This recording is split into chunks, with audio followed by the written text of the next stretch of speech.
Charlesbourg, Haute-Saint-Charles.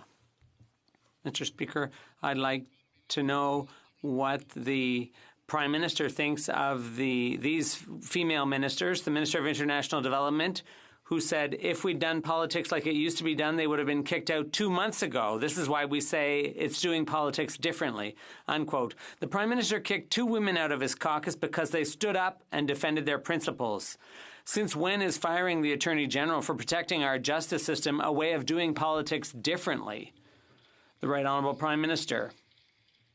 Mr. Speaker, we will continue to work for the benefit of Canadians while respecting our institutions and the rule of law, and protecting jobs, and investing in our communities, and working on reconciliation, and fighting climate change. These are all things the Conservatives can't talk about and don't want to talk about because they have no plan for the environment, no plan for the economy, no plan for equality between the sexes, no plan to meet Canadians' priorities. All they can do is petty politics.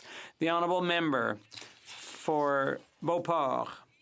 They have a plan to get rid of women. Yesterday, the Prime Minister kicked 2 former ministers out of his caucus for questionable reasons and to try to salvage his image. Following this decision, the Minister of Tourism was asked about the shaky ground the Prime Minister was standing on. And she simply said, quote, you're either loyal or you're not.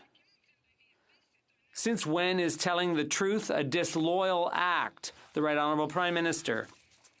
Mr. Speaker, for weeks and weeks, we worked with the 2 individuals in question to try to find a way to move forward because we knew full well that the 2 former members of our caucus agreed on the values of reconciliation, on economic growth for the middle class, on protecting the environment.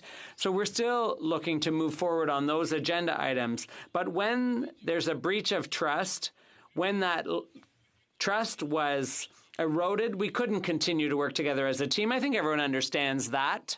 The honourable member for Rosemont-la-Petite Patrie.